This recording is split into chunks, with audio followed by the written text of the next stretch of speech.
तर चटपटीत सोयाबीन बनवण्यासाठी हे आपल्याला लागणारं साहित्य, इथे थोडंसं कॉर्नफ्लॉवर घेतलं आहे, हळद, धनजिरं पूड, लाल तिखट, चवीपुरतं मीठ आणि हे सोयाबीन अर्धा तासापूर्वी भिजत ठेवलेले आणि मग भिजवून झाल्यानंतर चांगले स्वच्छ धुवून घेतले आणि त्याला लाल तिखट म्हणजे हे जे लाल तिखट आहे ते आणि कॉर्नफ्लॉवर लावून कोट करून ठेवलं आहे.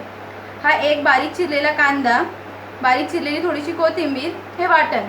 तर या वाटणात कांदा, सुकं खोबरं, आलं, लसूण हे चांगलं आधी भाजून घ्यायचं आणि मग ते मिक्सरला वाटून घ्यायचं. नंतर ठेचलेली लसूण, कढीपत्ता आणि थोडंसं जिरं.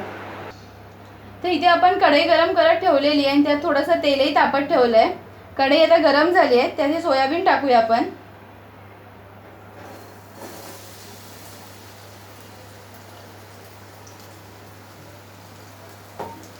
ते सोयाबीन चांगले फ्राय करून घ्यायचे आपण तेलात.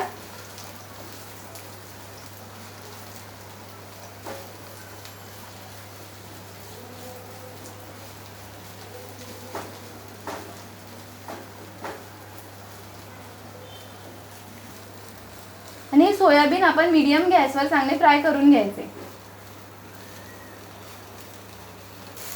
ह्या पॉइंटला इथे 5 मिनिटं झाली आहे आणि सोयाबीन चांगले कोट होऊन फ्राय झाले आहेत. आता आपण एका प्लेटमध्ये काढून घेऊया.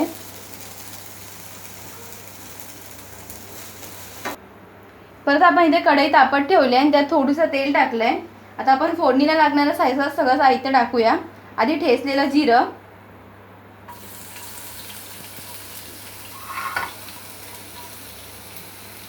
कढीपत्ता, लसूण.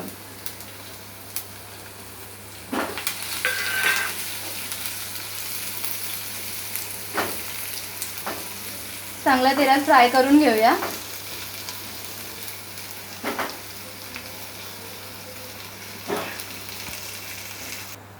आता यात बारीक उभा चिरलेला कांदा स्लाइस केलेले,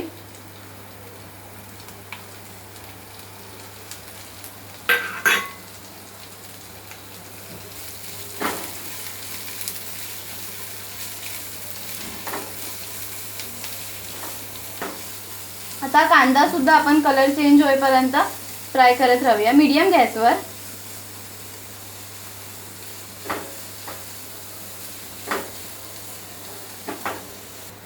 आता यात आपण हे वाटण करून घेतलंय ना, ते 2 चमचे घालूया.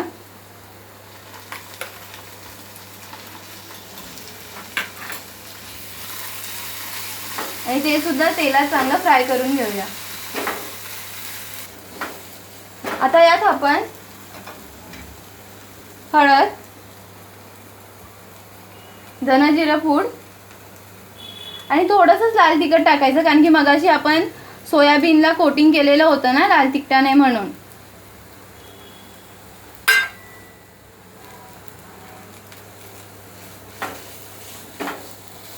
हेही चांगलं मिक्स करून घ्यायचं.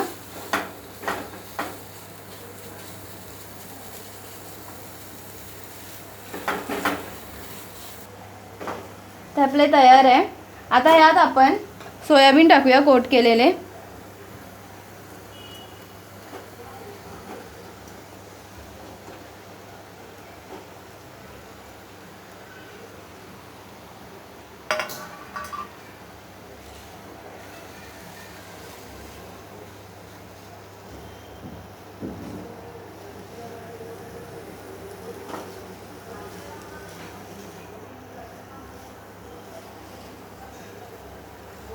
सगळं चांगलं मिक्स करून घेऊया एकत्र.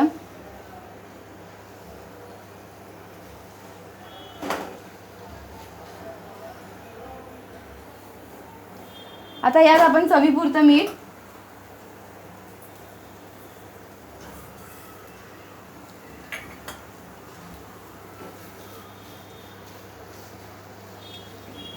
पाणी बिलकुल टाकायचं नाही यात.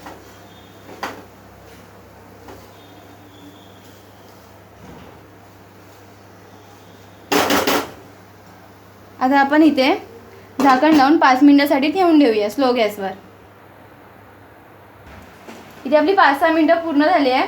झाकण उघडून बघूया आपण.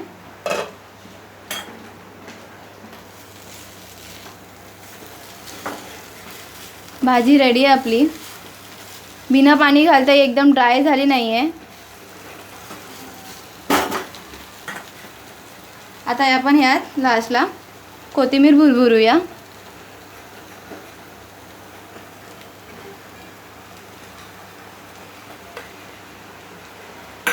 आणि रेसिपी आपली सर्व करण्यासाठी रेडी आहे. इथे आपली आता रेसिपी तयार आहे. रेसिपी कशी वाटली ते मला नक्की लिहून सांगा कमेंटमध्ये. आवडली असेल तर लाईक करा आणि चॅनलला सबस्क्राईब करून बेल आयकॉनसुद्धा क्लिक करा.